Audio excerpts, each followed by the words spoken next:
Bonjour, alors aujourd'hui je suis avec Carole, parisienne d'adoption, qui est en week-end ici dans la province française. Bonjour Carole. Bonjour. Alors ça fait quoi d'être dans la province de la France, un peu en dehors de la capitale pour un week-end? C'est relativement reposant. Relativement, Ouais, d'accord. oh, c'est relativement reposant. Hem, le rythme est vraiment, vraiment différent de la capitale. Ici, il y a du vert, hem, les rapports avec les personnes sont plus reposés, on a un retour à l'essentiel. D'accord, malgré la pluie ce week-end, hein, qui nous permet quand même d'admirer un petit peu le paysage sans pouvoir vraiment sortir, mais bon. Euh, Nous, à alors, Paris, on connaît bien la pluie. oui. Rien de choquant jusqu'ici. Ouais. Qu'est-ce que tu fais quand il pleut à Paris? Je mets mon kawaii, je prends mon parapluie. Hem et puis je peux, rester soit chez moi, soit prendre un thé dans un café, aller au cinéma, aller dans un centre commercial pour faire, mes courses. Est-ce que tu as déjà vécu la canicule à Paris? Oui, alors la canicule à Paris, c'est pas l'expérience la plus agréable, puisque, bon, heu, à part d'être dans des endroits qui sont boisés, tu as plus envie de rester en intérieur chez toi, à lire ou à regarder la télé, mais même la télé, des fois, elle peut rajouter de la chaleur. Donc voilà, tu vis enfermé, tu fermes tes volets et t'attends que ça se passe. Il y a de la pollution au quotidien à Paris? C'est quelque chose que tu as déjà remarqué ou ça se sent pas trop? La pollution de l'air, Ouais. ça peut dépendre des jours, mais oui, parfois l'air, il est, un petit peu plus dense que d'autres moments et avec la chaleur, ça se sent particulièrement. Mais non, après ça dépend des endroits où tu es. Si tu es dans le centre-ville, il peut y avoir un peu plus, de la fumée des pots d'échappement, avoir des odeurs justement de pots d'échappement un petit peu plus souvent, mais si tu es au bord de la Seine ou dans des parcs ou dans des endroits qui sont un petit peu plus éloignés, du centre-ville, frénétique, tu le sens pas toujours, non? D'accord. Tu peux nous expliquer un petit peu ce que tu fais dans la vie, dans les grandes lignes?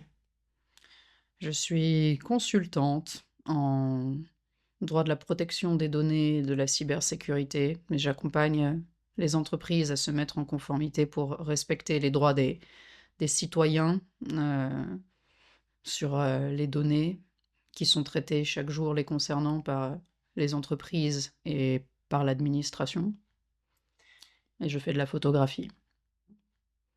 Et tu as déménagé à Paris pour le travail, justement, ou pas? Oui, initialement parce que comme toute grande capitale, les opportunités se concentrent beaucoup sur la capitale et puis quand on aime un petit peu, l'effervescence et la communication de toutes ces personnes qui vont et qui viennent et qui, essayent de développer les idées, les technologies, c'est très intéressant parce que tu es un petit peu dans le centre névralgique de ce développement-là. Je vois. Et tu habites dans quel quartier? À Montmartre. D'accord. Pourquoi tu as choisi Montmartre? J'aime souvent dire que c'est pas moi qui ai choisi Montmartre, mais que c'est Montmartre qui m'a choisi.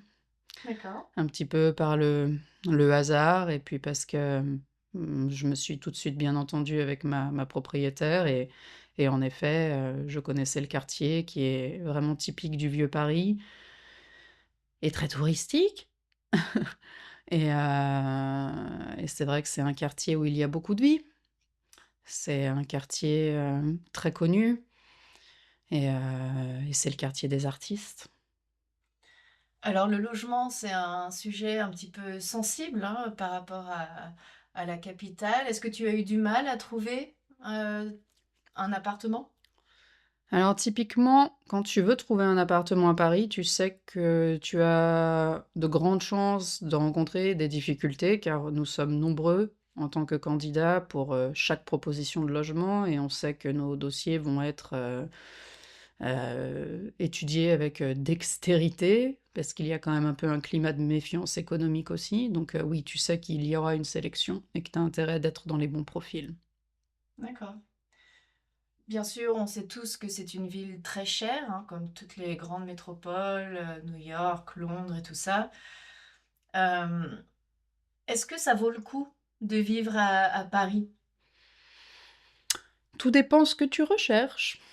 Ça vaut le coup, oui. Il y a forcément des bons et des moins bons côtés. Les bons côtés, c'est que culturellement, tu es au centre de tout. Tu es au centre des grandes tendances, tu trouveras des restaurants de toutes les cuisines du monde, tu trouveras des théâtres un petit peu partout dans la ville avec, des représentations, avec, des mises en scène de grands classiques littéraires. Tu vas croiser des personnages, tu vas croiser des personnes qui arrivent avec leur ambition et tu auras des discussions passionnantes avec eux. Mais d'un autre côté, tu as en effet le stress de la grande ville, tu as en effet ce petit caractère intouchable de ces personnes qui vont et qui viennent. Tu peux ressentir parfois une forme de solitude si toi-même tu n'arrives pas à développer ton cercle. Mais globalement, l'offre culturelle, les possibilités de travail et tout cet esprit entrepreneurial peut être assez stimulant. Est-ce qu'on peut quand même profiter de la ville si on ne gagne pas un salaire mirobolant? Qu'est-ce qu'on peut faire? Alors, pour ma part, j'ai connu un peu les 2 situations, une où j'étais plus en difficulté financière et une où, je suis plus aisée.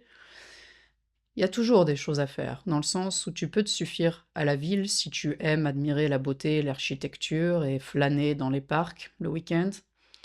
Hem, Après, si tu connais les petits coins, tu auras toujours des petits cafés, des petits bars, où tu sais que les prix sont encore pas trop élevés et voilà et d'un autre côté, si tu as envie d'aller dans des endroits qui sont beaucoup plus, prestigieux, bah, tu as aussi ce choix-là, bien sûr. Mais en tout cas, oui, tu peux faire des choses. Il y a beaucoup en plus de vie associative, il y a quand même beaucoup d'initiatives qui sont là pour essayer, d'intégrer les personnes de tous les niveaux sociaux. Alors, on parle souvent du mauvais caractère des Parisiens. Est-ce que c'est un stéréotype? Tout dépend dans quelles circonstances tu approches le Parisien. Si c'est le matin en heure de pointe dans le métro, quand il y a des ralentissements sur les lignes de métro principales, ça peut être assez compliqué si tu ne respectes pas les règles implicites du vivre ensemble. Ou quand tu es dans une zone touristique et que tu croises un local et que tu l'approches d'une manière qui ne sera pas délicate. Je sais que pour ma part, je peux être une typique parisienne dans ces moments-là et me sentir, relativement agacée quand des personnes m'approchent d'une manière que je juge irrespectueuse, sans bonjour, sans rien, à me parler directement dans une langue étrangère comme si j'étais censée toutes les connaître et ne pas même faire un petit effort de parler, quelques mots de français. Mais après, bon, entre nous Parisiens, soit on peut être des personnes qui peuvent être parfois un peu aigries par le stress de nos vies, mais parfois on a aussi ce climat de solidarité où on se comprend aussi entre nous, notamment quand on doit être dans un métro blindé. Je vois. Est-ce que tu te vois vivre à Paris toute ta vie? Au moins partiellement. Il y a ce cliché du Parisien qui aime aller à Deauville le week-end, hein, ou qui va au Touquet Paris-Plage, qui n'est autre, au final que dans le nord ou la Picardie là-bas là. Et c'est vrai que Paris, on y est bien la semaine, quand on a des choses à faire, quand on doit travailler et avoir ses petites activités, parallèles, sportives et cetera. Mais quand le week-end vient, on est très content de partir, oui. On est très content d'aller explorer le reste de la France et justement la Bretagne ou la Normandie ou ailleurs, ou même finalement de profiter des grands aéroports internationaux qu'on a qui sont, généralement à une demi heure, que ça soit Orly ou Paris-Charles de Gaulle, et d'aller s'escaper. Mhm. Est-ce que tu aurais un conseil pour un étranger qui ait envie ou qui songe à déménager, à venir s'installer à Paris? Il faudrait qu'il fasse un bon travail, pour comprendre déjà là où il aurait envie de vivre dans la ville et qu'est-ce qu'il peut aussi se permettre au niveau de son budget, parce que tous les quartiers de Paris ne se valent pas. Quand tu es une femme, il y a clairement des quartiers qu'il faut éviter, donc il faut connaître un peu la géographie de la ville. Et puis après, toujours bien évidemment partir en ayant quelque chose, hein, un travail ou un plan très précis qui peut t'assurer un certain, une certaine sécurité financière à court terme. Mais après, si ce n'est finalement d'essayer de comprendre un minimum l'étiquette à la parisienne, et donc ce fameux savoir-vivre ensemble dont je parlais tout à l'heure, normalement l'expérience peut être très agréable, contrairement à ce qu'on pourrait penser, si on est quand même un peu préparé. D'accord. Et alors, dernière question, est-ce que tu as une petite habitude qui revient souvent dans ta vie et que tu adores? Un petit resto, peut-être à Montmartre ou quelque chose que tu te retrouves à faire souvent par plaisir?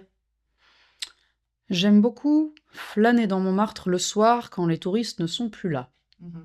et que la ville s'illumine, de mille feux, monter au Sacré-Cœur et admirer, le Paris qui s'endort avec toutes ces petites lumières et de reconnaître justement, certaines figures bien reconnaissables dans ce paysage, comme le Panthéon, comme Notre-Dame de Paris.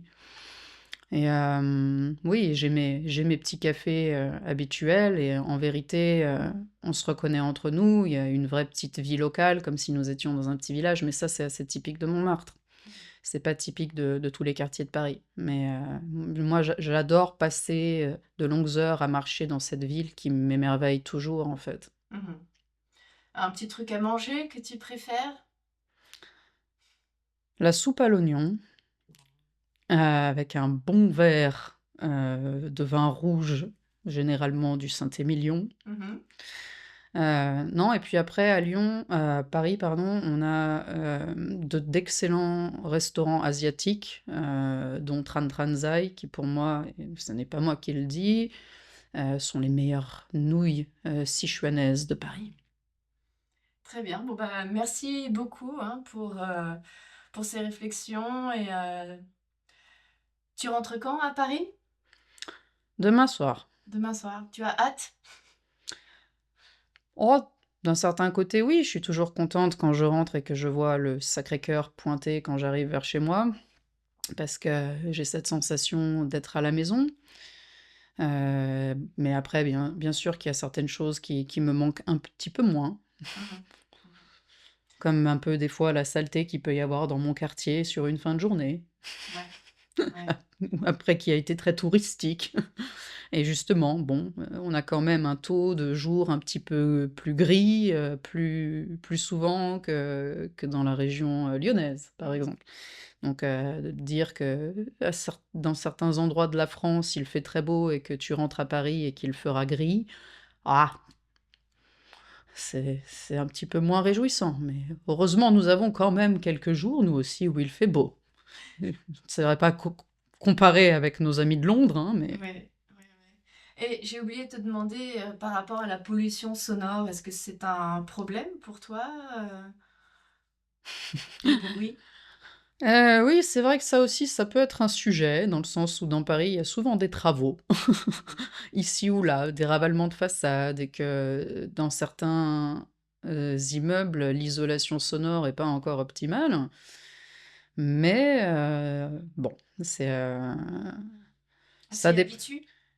on s'y habitue, on s'y habitue. Des fois, ça dépend en fait des moments. Si tu es fatigué et que réellement ils sont en train de faire des travaux le week-end à côté de chez toi, clairement ça peut t'énerver.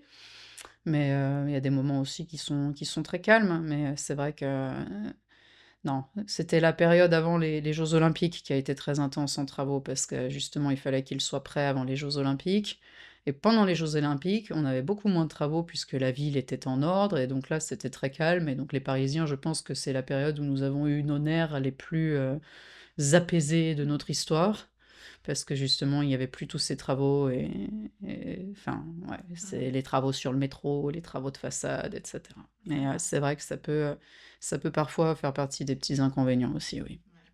Tu as assisté aux Jeux olympiques? Alors j'ai fait partie de ces Parisiens qui ont cru bon de fuir au moment de la cérémonie d'ouverture. Mmh.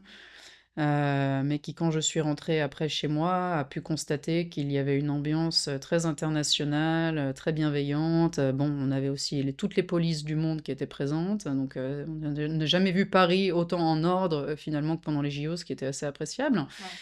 Et puis moi, habitante de Montmartre, j'ai pu bénéficier en direct, des courses, cyclistes Mmh.